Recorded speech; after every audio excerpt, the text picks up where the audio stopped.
स्वागत है आपका इजी क्लासेस में। हम आज आपके लिए लेकर के आए हैं एक बहुत ही इम्पोर्टेंट टॉपिक जिसका नाम है सामान्य लवण।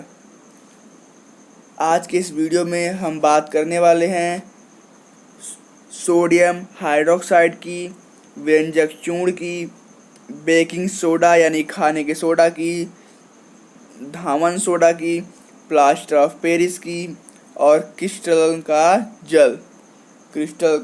जल इसके बारे में हम बात करने वाले हैं। तो हमारा जो वीडियो है उसको जल्दी से जल्दी शुरू करते हैं।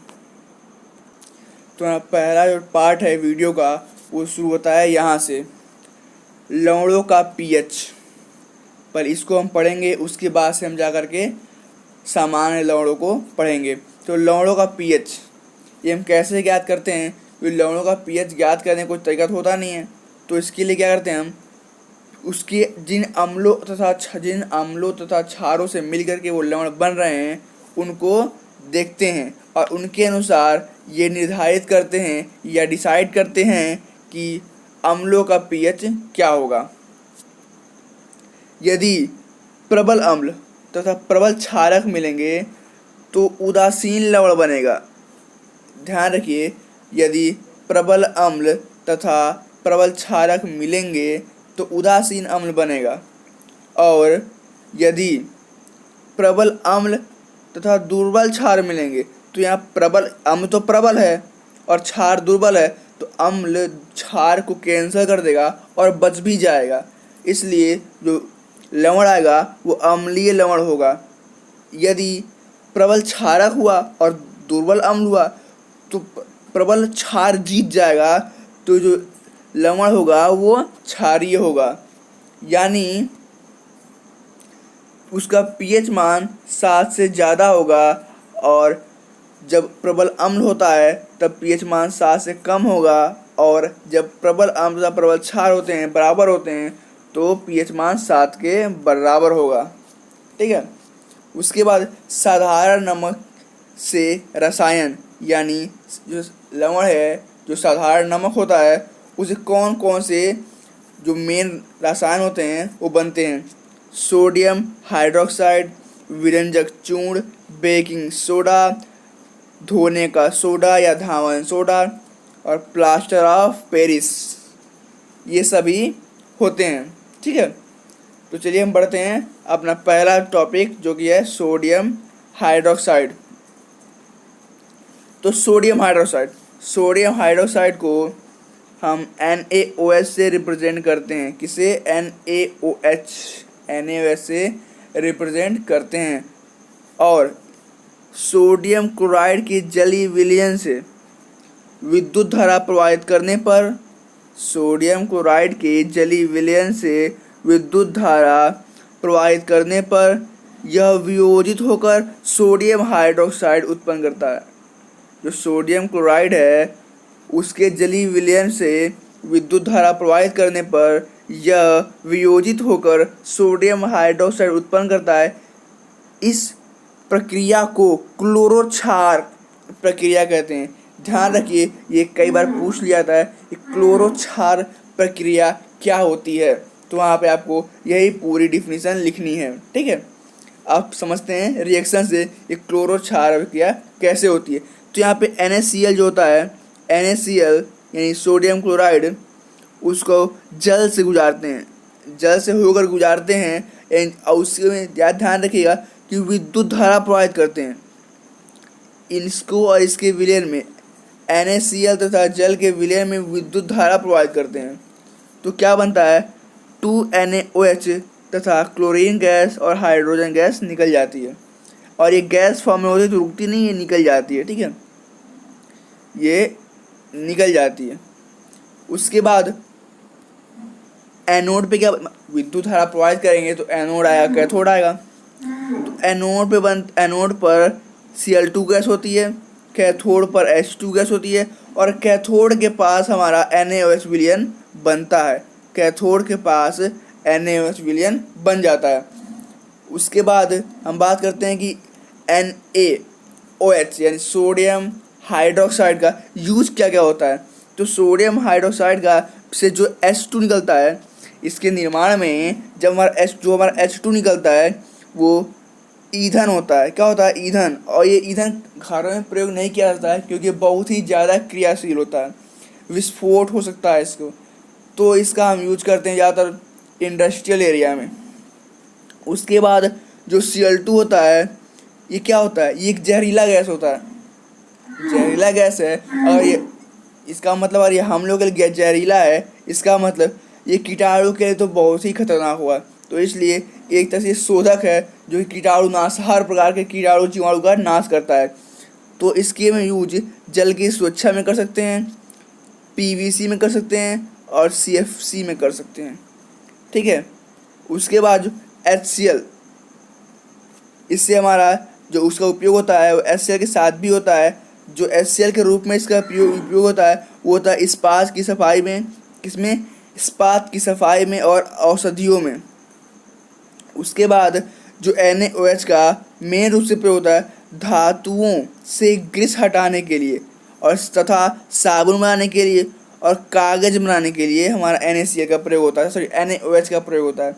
उसके बाद हम इन दोनों को ऐड भी करके भी इसका यूज कर सकते हैं, यानी Cl2 प्लस का NaOH का करेंगे तो विरंजक चूर्ण बनेगा। और विरंजक चूर्ण से क्या होता है? घरेलू विरंजक और वस्त्र विरंजक के लिए, घरेलू विरंजक वस्त्र विरंजक के लिए, यानी घर के कपड़े धुलने के लिए। समझ गए? चलिए अब आगे बढ़ते हैं।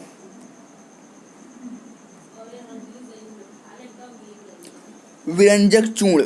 विरंजक चूर्ण क्या होता है? शुष्क बुझे हुए चूने CaOH का होल ट्वाइस पर क्लोरीन गैस की क्रिया से विरंजक चूर्ण का निर्माण होता है। यानी बुझे हुए चूने यानी CaOH का होल ट्वाइस, CaOH का होल ट्वाइस को जब हम Cl2 से गुजारते हैं तो क्या होता है?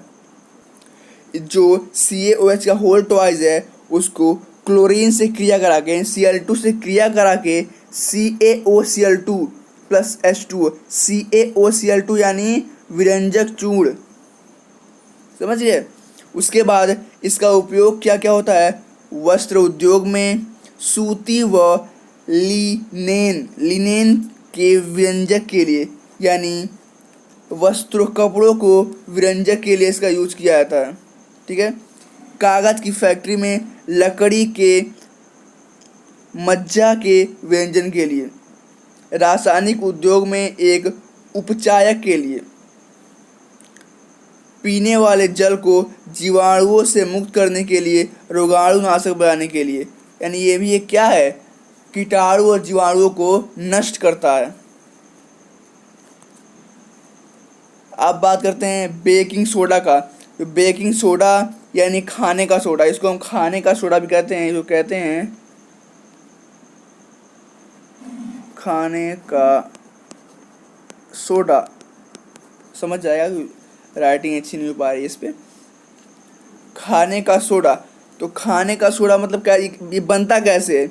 जब NaCl जल CO2 तथा अमोनिया की क्रिया कराते हैं तब बनता है हमारा खाने का सोडा, यानी सोडियम बाइकार्बोनेट। इसका जो साधारण नाम होता है, जनरल नेम होता है, वो होता है सोडियम बाइकार्बोनेट। यह एक दुर्बल असंक्षारक क्षार है। एक दुर्बल असंक्षारक, या असंक्षारक का मतलब क्या हुआ? कि जो किसी भी प्रकार का हानि नहीं पहुंचाता है। जैसे संक्षारक प्रकृति जो होती है वो कपड़ों को नष्ट कर देती है, और जो हमारे हाथ पैर होते हैं, जो हमारी चमड़े होती हैं, उनको भी नष्ट करता है। लेकिन ये असंक्षारक है, यानी ये नष्ट नहीं करता है, इसीलिए इसे हम खाने में प्रयोग कर सकते हैं। तो खाना पकाते समय गर्म करने पर इसकी निम्न अभिक्रिया होती है, यानी जब खाना को बनाते हैं तो इसकी निम्न अभिक्रिया होती है। क्या होती है?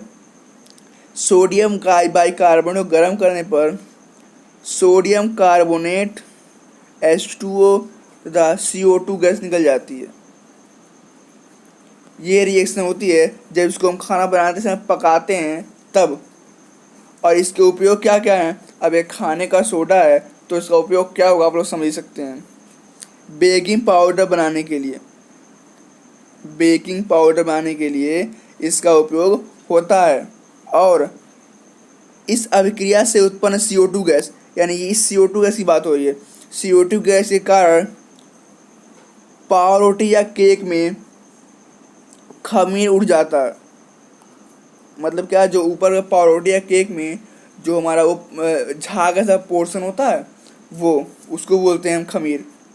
तथा इससे यह मुलायम एवं स्पंजी हो जाता है, इसीलिए बोला झाग वाला, जिसे स्पंज जैसा वो दिखने लगता है। ठीक है। और नेक्स्ट सी वाला क्या है, यह एंटासिड का एक संघटक है। ठीक है, एंटासिड, एंटी एसिड इसको बोल सकते हैं। उसके बाद इसका उपयोग सोडा अम्ल, अग्निशामक में भी किया जाता है, यानी पेट में अगर गर्म होता है जैसे, उसको ठीक करने के लिए इसका यूज किया जाता है। नेक्स्ट है हमारा धोने का सोडा। धोने का सोडा यानी क्या, सोडियम कार्बोनेट,